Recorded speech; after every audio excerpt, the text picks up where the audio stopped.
Mr. Brightside by the Killers. Yeah, great song. Uh, Possibly one of my favourite songs ever written. Played on the radio countless amount of times since it come out in like 2001, 2002.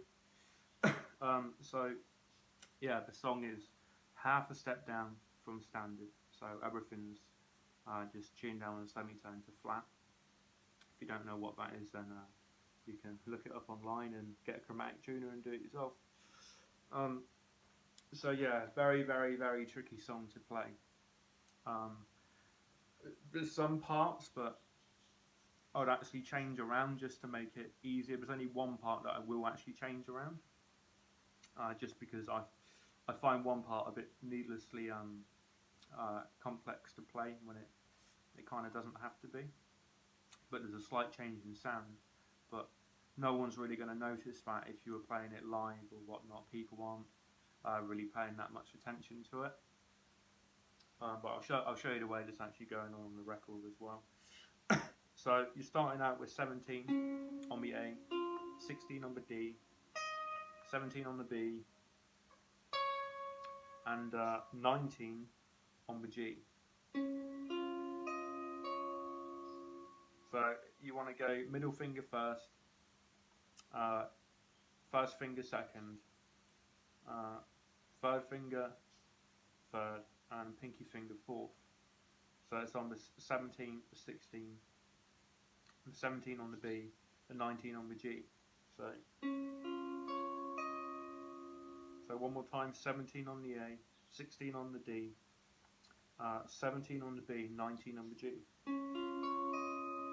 With that kind of, you can see where my fingers are there. You want to finger it like that. That's how the guy from the Killers is doing it. There is no other way to finger that riff. It's just not going to work, sadly. So the picking pattern is you're going to play across the first three strings there, starting from the top. So the A, the D, and the G, back to the D. And then play the high E, the B, the G, and then the D, but the D is actually going to be open. So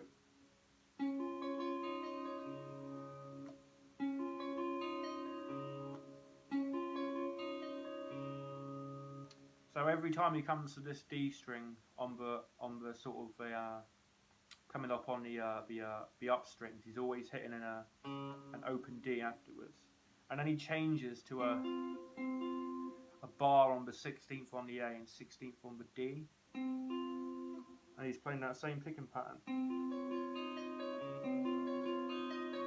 So with that open D, and then he's going to come play the 15th on the E, and then he's going to play the same pattern, but your middle finger is going to be on the 16 on the D string there. So 15 on the E, 16th on the D, 17th on the B, 19th on the G. Sorry.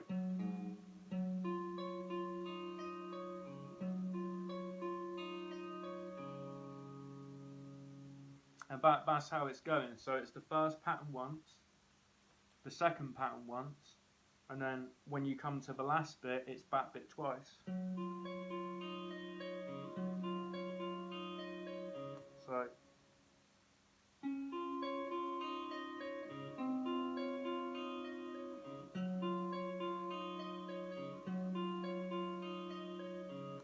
but obviously a lot faster than that. You really want to break that down and play it slowly and get used to bringing that finger off on the D string there. That's what makes the changes a little bit easier. And then you're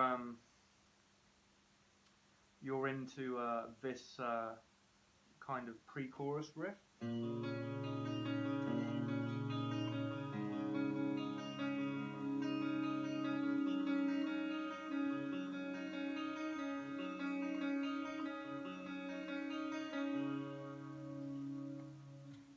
So this is a bit where I've changed it. What I've done is on the last bit, he's actually doing a massive stretch, which is very hard to do, and get it in time and everything,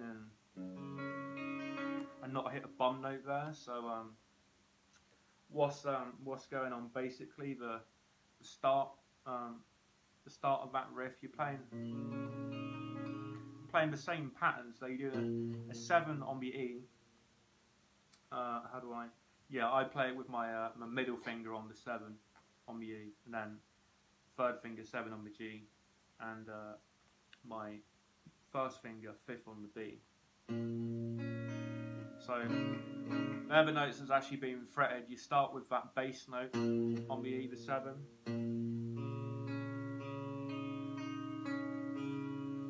and you play like the same pattern as we were doing up here. So I'll show you once down here, and it's the same pattern throughout all the changes. So 7 on the E, open D, 7 on the G, back to the open D, and then you're just going to skip along these bottom 4 strings. So the E, the B, the G, and then the D. So really slowly.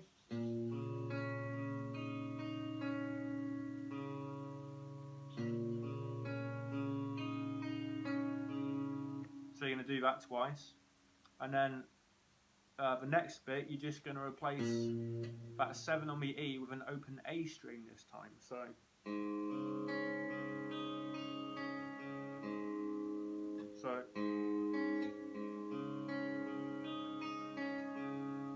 and you're going to do that twice, and then this is where I've changed it, because on the record he's actually playing a massive stretch to 3rd fret on the E, which is just ridiculous. And a lot of people who are going to cover this song, they wouldn't actually bother doing that. They'd mostly play some sort of chords with that. So what I've actually done is I'm just playing a 3rd fret, 5th fret on the D there, which is still a G note.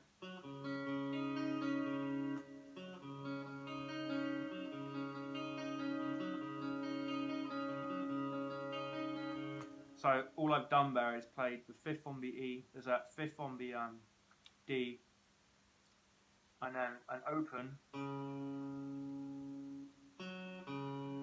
open D, and then I'm just repeating that same pattern. So 5th on the D, open D, to the G, back to the open D, and then back to those strings again.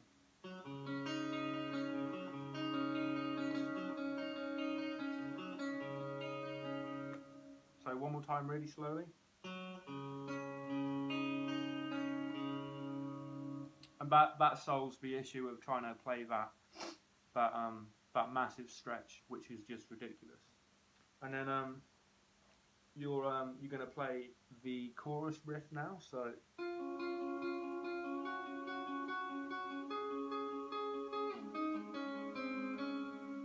that's the first bit.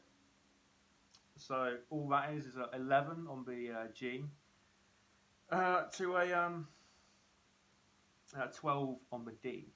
So 11 on the G, 12 on the D, and you're just alternating a few times.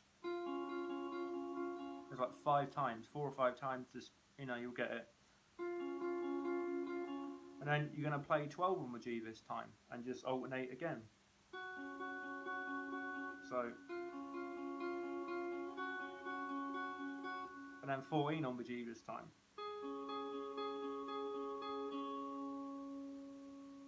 So,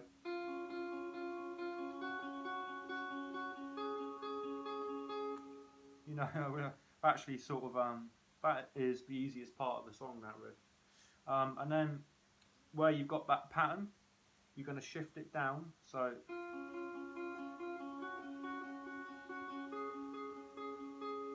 and play 7 on the D and 9 on the G.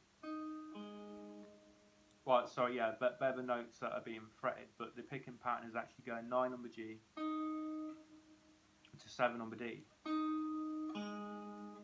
And then that 7 on the D is always going to be there, but it's the notes on the G string that are changing. So it's going 9 on the G to 7 on the D, and then 7 on the G to 7 on the D. So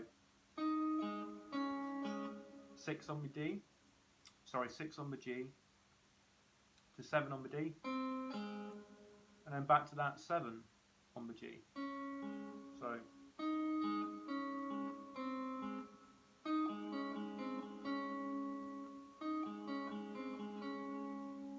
and then that's like the first part of the chorus, and then he's going to do this.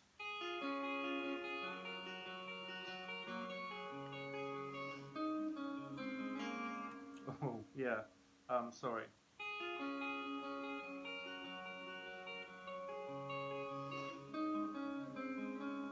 That's how it should have gone without the bum note in there. So all that's going on there is it's like a D arpeggio shape. I can never say that right. 5 on the E, 7 on the B, 7 on the G, and you're going to play across those strings twice.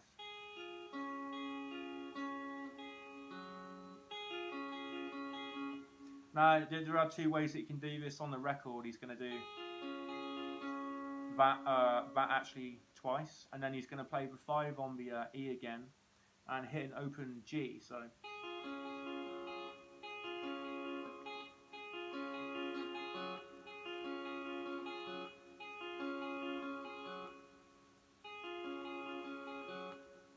and then up to 7 on the E, 8 on the B with an open G this time. Repeat that same pattern.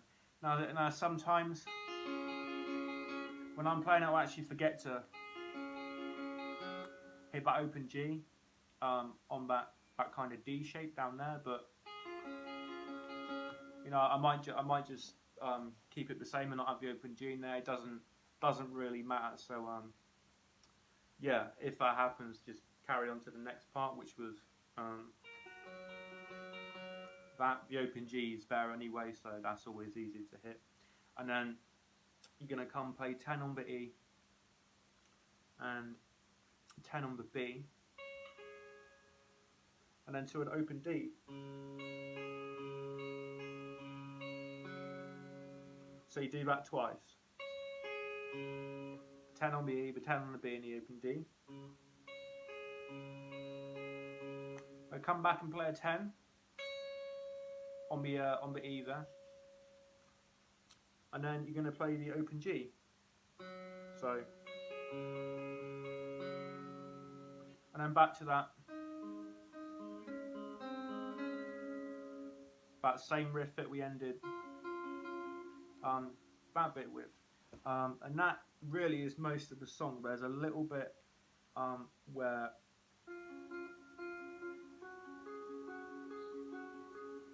yeah, but this is going on, so it goes like this.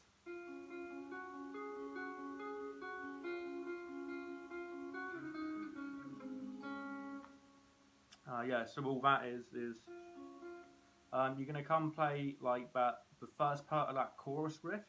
So 11 on the G, 10 on the D. You alternate between them a few times, and then to the 12 on the G. We're still with that 12 on the D there. So, and then you're alternating again. Now this is where it changes slightly from 14. So.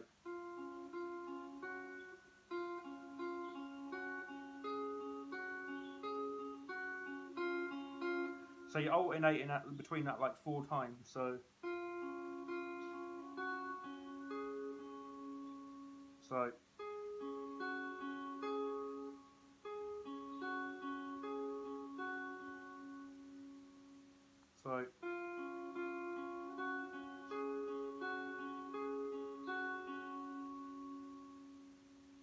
and then you come and play the 11 a few more times.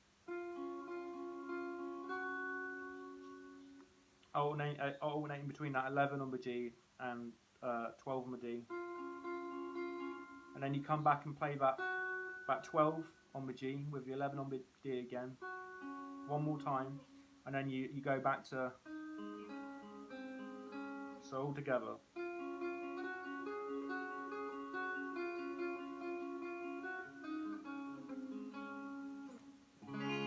You know, you end it on a D chord if you want.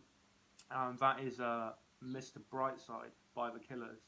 Yeah, very, very tricky song to get right, and just take your time with it and enjoy it.